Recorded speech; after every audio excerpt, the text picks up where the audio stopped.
రిపోర్టుపై మంత్రివర్గ భేటీలో power point presentation ఉండనుంది.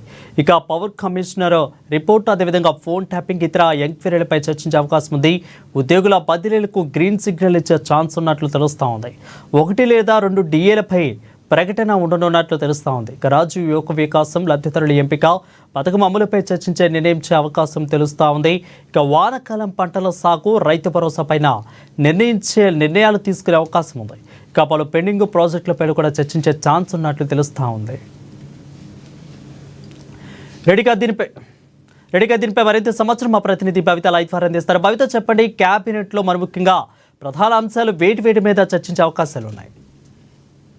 Varun, కొద్దిసేపటి క్రితమే క్యాబినెట్ సమావేశం అయితే ప్రారంభమైంది. ముఖ్యమంత్రి రేవంత్ రెడ్డి అధ్యక్షతన ఈ క్యాబినెట్ ప్రారంభమైంది. ఈరోజు క్యాబినెట్ మీటింగ్లో చాలా అంశాలు ఒక ఎజెండాగా పెట్టుకున్నారు. చాలా అంశాలనే చర్చించే దిశ అయితే కనబడుతుంది. అయితే నిన్న ఏదైతే ఉద్యోగుల సంఘాలతో భేటీ అయినటువంటి క్యాబినెట్ సబ్ కమిటీ ఈరోజు ఉదయం కూడా మరొకసారి భేటీ అయ్యారు. అది ఉద్యోగ సంఘాలకు సంబంధించిన డిమాండ్స్, వాళ్ళు లేవనెత్తినటువంటి పలు అంశాలకు సంబంధించి కూడా ఒక నివేదిక ప్రిపేర్ చేశారు. ఆ నివేదిక ఉద్యోగ సంఘాలకు సంబంధించి కావచ్చు, వాళ్ళకి రావాల్సినటువంటి బెనిఫిట్స్కి సంబంధించి కావచ్చు, ఈ యొక్క నివేదిక ఈరోజు క్యాబినెట్లో కూడా డిప్యూటీ సీఎం బట్టి విక్రమార్క కూడా క్యాబినెట్ సబ్ కమిటీ చైర్మన్గా ఉన్నటువంటి బట్టి విక్రమార్క కూడా క్యాబినెట్ ముందు ఉంచనున్నారు. ఇంకా చాలా అంశాలు కూడా ఈరోజు క్యాబినెట్లో చర్చించనున్నారు. ముఖ్యంగా ఆర్థిక అంశాలతో సంబంధించి మనం చూసినట్లయితే 50కి పైగా ఈ అంశాలపైన చర్చించే అవకాశం ఉన్నట్టుగా తెలుస్తుంది. దాదాపు 12 అంశాలు ఆర్థిక అంశాలతో కూడితే ఆర్థికేతర అంశాలు దాదాపు 40 పైగా ఉన్నట్టుగా తెలుస్తుంది. ఇందులో ముఖ్యంగా ఉద్యోగుల సమస్యలకు సంబంధించి ఈరోజు క్యాబినెట్ మీటింగ్లో చర్చించే అవకాశం ఉన్నట్టుగా తెలుస్తుంది. అయితే గత కొంతకాలంగా ఉద్యోగులకు సంబంధించిన పిఆర్సీ కావచ్చు, ఉద్యోగుల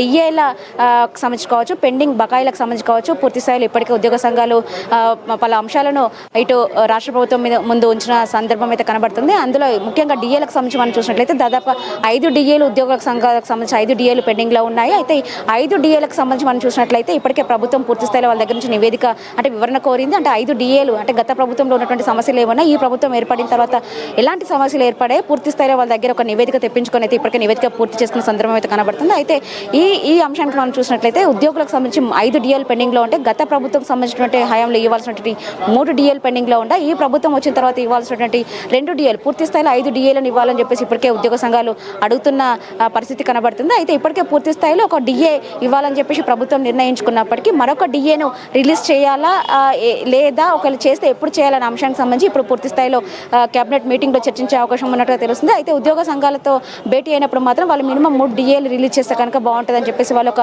సలహా ఇచ్చినట్టుగా తెలుస్తుంది. ఇప్పుడు చూడాలి, ఇప్పుడు ఉద్యోగ సంఘాలు అడిగినట్టుగా వాళ్ళకు పూర్తి స్థాయిలో 3 డిఏలు ప్రభుత్వం అందిస్తుందా, లేదంటే ఆల్రెడీ ఇప్పటికే ఒక డిఏను పూర్తి స్థాయిలో ప్రభుత్వం ఇవ్వాలని చెప్పేసి నిర్ణయించుకున్నప్పటికీ 2వ డిఏ పైన చర్చించే అవకాశం ఉన్నట్టుగా తెలుస్తుంది. ఇప్పుడు క్యాబినెట్ సమావేశంలో ఎలాంటి నిర్ణయం తీసుకుంటారు ఉద్యోగులకు సంబంధించిన అంశంకి సంబంధించి, పిఆర్సీకి కావచ్చు, బెనిఫిట్స్కి సంబంధించి కావచ్చు, ఇప్పటికే అంటే మరొక సంవత్సరం ఉద్యోగుల పదవీ కాలం పెంచనున్న నేపథ్యంలో ఇప్పటికే 61 సంవత్సరంగా ఉన్నటువంటి ఇది ఇప్పుడు ఇంకొక సంవత్సరం పెడితే 62 సంవత్సరాలకు పదవి విరమణ చేసే అంశానికి సంబంధించి కావచ్చు, ఇప్పుడు పూర్తి స్థాయిలో ఉద్యోగులకు సంబంధించి ఒక ప్రకటన అంటే కేబినెట్ సమావేశం అనంతరం వెలువడే అవకాశం ఉన్నట్టుగా తెలుస్తుంది. ఇంకా ఇవన్నీ పక్కన పెడితే మిగతా పూర్తి స్థాయిలో వానాకాలం ముందస్తుగానే వస్తున్న నేపథ్యంలో పంట సాగుకు సంబంధించి పూర్తి స్థాయిలో ఫోకస్ చేయాలని చెప్పేసి ఇప్పటికే మంత్రులకు కూడా సూచించిన సందర్భం కనబడుతుంది. ఎందుకంటే ఇప్పటికే అకాల వర్షాలతో పంట నష్టపోయినటువంటి రైతులకు సంబంధించి కావచ్చు ఎలాంటి నిర్ణయాలు తీసుకున్నారు, ఎంత మేర రైతులు నష్టపోయారనే అంశాన్ని కూడా ఇప్పటికే పూర్తి స్థాయిలో జిల్లాల పర్యటనలో మంత్రుల దగ్గర నుంచి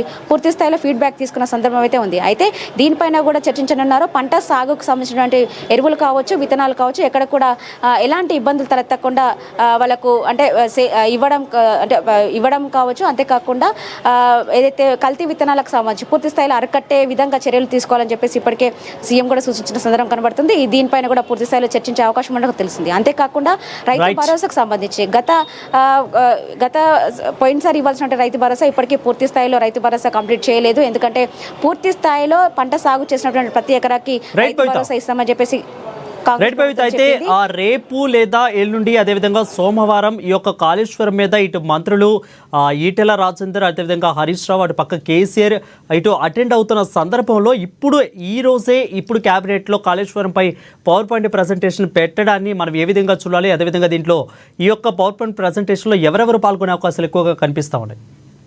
అంటే ఇప్పటికే పూర్తి స్థాయిలో కాళేశ్వరం కమిషన్ కూడా పూర్తి స్థాయిలో నివేదిక తీసుకుంది. కేవలం రాజకీయ పరమైనటువంటి నేతలతో చర్చించిన తర్వాత పూర్తి స్థాయిలో నివేదిక ఇవ్వాలని చెప్పేసి కాళేశ్వరం కమిషన్ భావిస్తున్న నేపథ్యంలో రేపే ఈటల రాజేందర్, 9th హరీష్ రావు, 11th కేసీఆర్ విచారణ ఉన్న నేపథ్యంలో ఒకవేళ వీళ్ళ పూర్తి స్థాయిలో విచారణ కంప్లీట్ అయితే అది ప్రభుత్వం పైన ఎలాంటి అంటే వ్యతిరేకత రానుందా, ప్రభుత్వం పైన ఎలాంటి అంశాలపైన ప్రభావం చూపే అవకాశం ఉంది, ఒకవేళ ఎలాంటి ప్రభావాలు అంటే రాజకీయ పరంగామైనటువంటి ప్రభావాలు చూపిస్తే దానికి కౌంటర్ ఎలా ఉండాలి అనే అంశం పైన కూడా పూర్తి స్థాయిలో ఇప్పటికే కేబినెట్ మీటింగ్లో చర్చించనున్నారు. అంతేకాకుండా కేబినెట్ మీటింగ్కి సంబంధించి ఏదైతే కాళేశ్వరం ప్రాజెక్టు సంబంధించి పూర్తి స్థాయిలో ప్రారంభమైనప్పటి నుంచి ఇప్పటివరకు కూడా దాంట్లో ఉన్నటువంటి లోపాలు ఏంటి, ఎవరి నిర్ణయాల వల్ల ఇది ఇలా జరిగింది, ఎలాంటి అంశాలు ఇలాంటి కుంగుబాటుకు కారణాలయ్యాయి అని చెప్పేసి అనే అంశాలపైన కూడా పూర్తి స్థాయిలో దీనిపైన ప్రజెంటేషన్ ఇవ్వనున్నారు. దీనికి సంబంధించి ఈ మంత్రులందరూ కూడా మంత్రులతో పాటు వివిధ స్థాయి అధికారులు కూడా మరొకసారి ఈ పవర్ పాయింట్ ప్రజెంటేషన్లో పాల్గొనున్నారు. ఇవన్నీ పక్కన పెడితే మెయిన్గా కాళేశ్వరంకి సంబంధించి ఇప్పటికే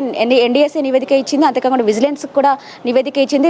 విజిలెన్స్లో అందులో భాగస్వామ్యమైనటువంటి దాదాపుగా 30 పైగా అధికారులను ఖచ్చితంగా వాళ్ళపైన క్రిమినల్ చర్యలు తీసుకోవాలని చెప్పేసి సూచించిన నేపథ్యం కనబడుతుంది. అంతేకాకుండా ఎన్డీఎస్సీ రిపోర్ట్ చూసినట్లయితే మనం పూర్తి స్థాయిలో నిర్లక్ష్యం వహించారు, కుంగుబాటు గల కారణం పూర్తి స్థాయిలో నిర్లక్ష్యమే అని చెప్పేసి రిపోర్ట్ కూడా ఇచ్చింది.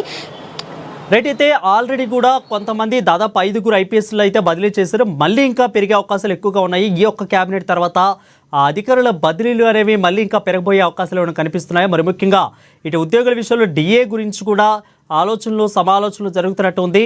సో ఉద్యోగుల పట్ల గవర్నమెంట్ ఎలాంటి ఆలోచన కలిగి ఉంది? ఖచ్చితంగా కొద్దిసేపటి క్రితం ఉద్యోగ సంఘాలు కూడా వాళ్ళతో మాట్లాడితే ఇప్పటికే ప్రభుత్వం సానుకూలంగా స్పందించి మా డిమాండ్స్ అన్నిటిని కూడా ప్రభుత్వం ముందు ఉంచాము. సీఎం కూడా చాలా సానుకూలంగా స్పందించాడు. కానీ ప్రభుత్వంలో ఉన్నటువంటి అంశాలను ఖచ్చితంగా క్లియర్ కట్గా సీఎం రేవంత్ రెడ్డి చెప్తున్నారు. ప్రభుత్వం ఎలాంటి సిచ్యువేషన్లో ఉంది అనే అంశాన్ని వాళ్ళు ముక్కుసూటిగా చెప్తున్న సందర్భం కనబడుతుంది. పూర్తి స్థాయిలో ఒక డిఏ అంటే 5 డిఏలు పెండింగ్లో ఉన్నప్పటికీ 3 డిఏలను ఉద్యోగ సంఘాలు కోరుతున్నట్టుగా తెలుస్తుంది. కేవలం ఒక డిఏ మాత్రం పూర్తి స్థాయిలో ఇవ్వాలని చెప్పేసి ఇప్పటికే ప్రభుత్వం నిర్ణయించుకుంది. అయితే 2వ డిఏకి సంబంధించి ఇవ్వాలా లేదా అనేది మాత్రం ఒక క్లారిటీ రావాల్సింది. కానీ పూర్తి స్థాయిలో ఉద్యోగ సంఘాలు అడిగినటువంటి 3 డిఏలు మాత్రం ఎట్టి పరిస్థితుల్లో ప్రభుత్వం ఇచ్చే యోచనలో లేనట్టుగా తెలుస్తుంది. ఎందుకంటే ఆర్థికపరమైనటువంటి ఇబ్బందులు, మరింత సమస్యలు తలెత్తే అవకాశం ఉన్న నేపథ్యం కేవలం ఒక డిఏ అయితే పూర్తి స్థాయిలో ఈ కేబినెట్ సమావేశం ద్వారా ఇచ్చే ప్రకటనలో ఒక అంశంగా చెప్పనుంది. అంతేకాకుండా 2వ డిఏకి మాత్రం పూర్తి స్థాయిలో అంటే నిర్ణయం తీసుకున్న తర్వాత అది 2వ డిఏ ఇస్తారా లేదా, ఒకవేళ ఇస్తే ఎప్పుడు ఇస్తారా అనే అంశానికి సంబంధించి ఒక క్లారిటీ వచ్చే అవకాశం అయితే కనబడుతుంది. అంతేకాకుండా రైతు భరోసా పైన పూర్తి స్థాయిలో చర్చించే అవకాశం ఉన్నట్టు తెలుస్తుంది.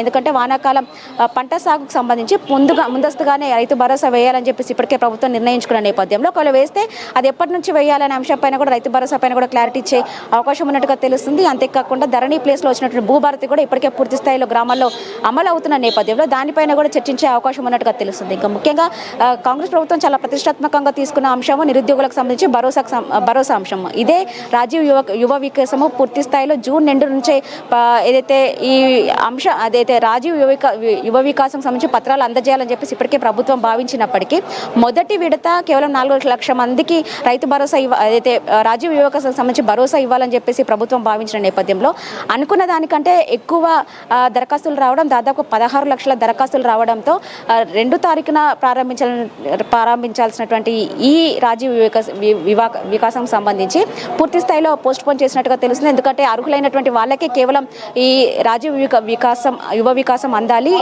అనర్హులకు అందితే పూర్తి స్థాయిలో దీనికి అంటే స్పష్టత